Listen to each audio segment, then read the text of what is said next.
سامنے اپنے آپ کو کلیئر کر دیں، اللہ کے سامنے تم نے بچنا ہے کہ میرا گناہ معاف۔ اور حضور احساس پیدا کرتے تھے۔ بخاری شریف میں قبیلہ غامدیہ کی اس عورت کا تذکرہ موجود ہے جو خود آئی تھی، کوئی گرفتار کر کے نہیں لایا تھا، از خود آئی۔ احساس پیدا ہو گیا نا گناہ کا۔ یہاں بہت ساری غلطیاں کر کے بھی لوگ جب اپنی بات کرتے ہیں تو کہتے ہیں کبھی یاد تو نہیں کسی کے ساتھ زیادتی کی ہو، یاد تو نہیں کبھی کسی کا۔ بھئی آپ نے اتنے بڑے ولی ہونے کا دعویٰ کر دیا۔ انسان تو انسان رہتا ہے۔ بڑے بڑے لوگ کہہ گئے کہ یا اللہ اگر انجانے میں بھی بھول گئے ہیں تو ہم سے درگزر فرما، لیکن جب ہم تیار ہی نہیں ماننے کو۔ حضرت انس بن مالک کہتے ہیں وہ خاتون آئی، کوئی پکڑ کے نہیں لایا، کسی 14 دنوں کے ریمانڈ پہ نہیں اسے منوایا گیا، اسے وہ خود بخود آئی۔ اور کریم محبوب علیہ السلام کے سامنے جب وہ کھڑی ہوئی تو اتنے درد سے میں نے کم لوگ روتے دیکھے ہیں جس درد سے وہ روئی۔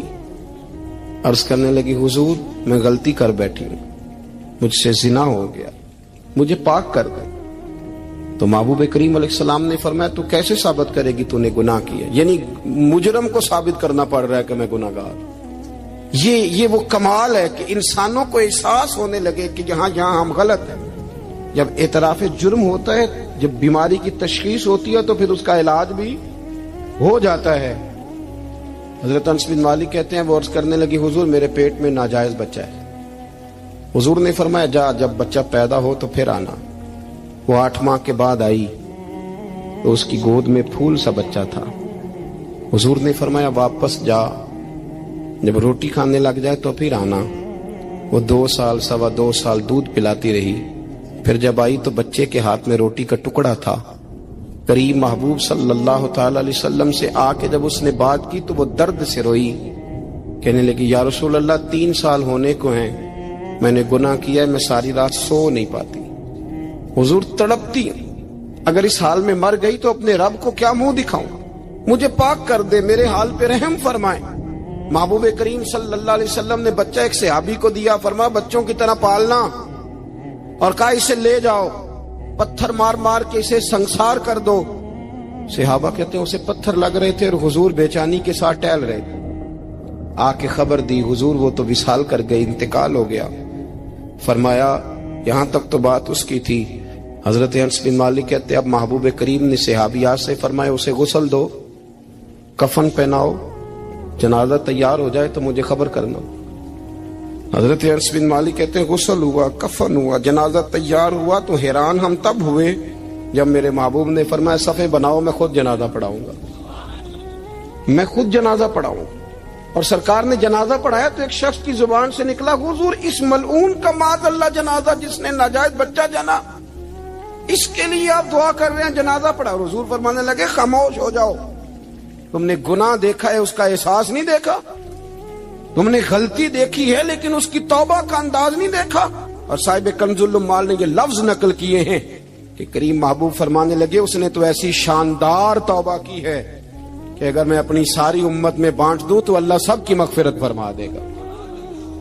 احساس جب پیدا ہو جاتا ہے نا اپنے دل کے اندر کہ یہاں میں غلط ہوں، ان العبد اذا اعترف ثم تاب تاب اللہ علیہ او کما قال نبی صلی اللہ علیہ وسلم، رواہ مشکات۔ حضور نے فرمایا جب کوئی بندہ کہتا ہے نا اللہ میں بھول گیا تھا اور پھر وہ توبہ کرتا ہے تو رب اس کی توبہ کو فوراً ہی قبول فرما لیتا ہے۔ حضرت عبداللہ بن حذافہ جہاد کر رہے تھے، روم کے عیسائیوں نے گرفتار کر لیا، 1000 آدمی نے مل کے پکڑا، گرفتار نہیں ہوتے تھے صحابی، 1000 آدمی نے گھیرا ڈالا، گرفتار کر کے لے گئے۔ اور جب بادشاہ کے سامنے گئے تو وزیر کہنے لگا بادشاہ بندہ بڑے کام کا ہے، اگر ہمارے قابو آ گیا تو فائدہ دے گا۔ صحابی ہیں حضرت عبداللہ بن حذافہ، حضرت فاروق اعظم کا زمانہ ہے، اگر قابو آ گیا تو فائدہ دے گا۔ بادشاہ کہنے لگا کیوں، کیا خوبی ہے؟ کہنے لگے ہم 1000 آدمی تھے، یہ اکیلا قابو نہیں آ رہا تھا، 1000 آدمی تھے، اگر ہماری فوج میں شامل ہو گیا تو بہت بڑا جرنیل ملے گا۔ بادشاہ کہنے لگا کوئی مسئلہ نہیں، 2-3 چیزیں ہوتی ہیں بندے کو خریدنے کے لیے، خرید لیتے ہیں۔ بادشاہ کہنے لگا عبداللہ جتنی دولت تجھے چاہیے میں تجھے دے دیتا ہوں، میرے لشکر میں آ جا، معاذ اللہ اسلام چھوڑ دے۔ حضرت عبداللہ بن حذافہ کیا فرماتے ہیں بڑا تو بیوقوف ہے، میں نے دولت کمانی ہوتی تو مدینے میں بیٹھ کے تجارت کرتا، میں دولت کمانے نہیں نکلا، میں تو رسول اللہ کی رضا کمانے کے لیے نکلا ہوا ہوں۔ دولت کمانی ہوتی تو کسی مارکیٹ میں ہوتا، میدان میں آنا تھا۔ شہادت ہے مطلوب مقصود مومن، نہ مال غنیمت نہ کشور کشائی۔ یہ دولت تو لونڈی ہے رسول اللہ کے دروازے کی، یہ تو پیچھے پیچھے پھرتی ہے نبی پاک کے غلاموں۔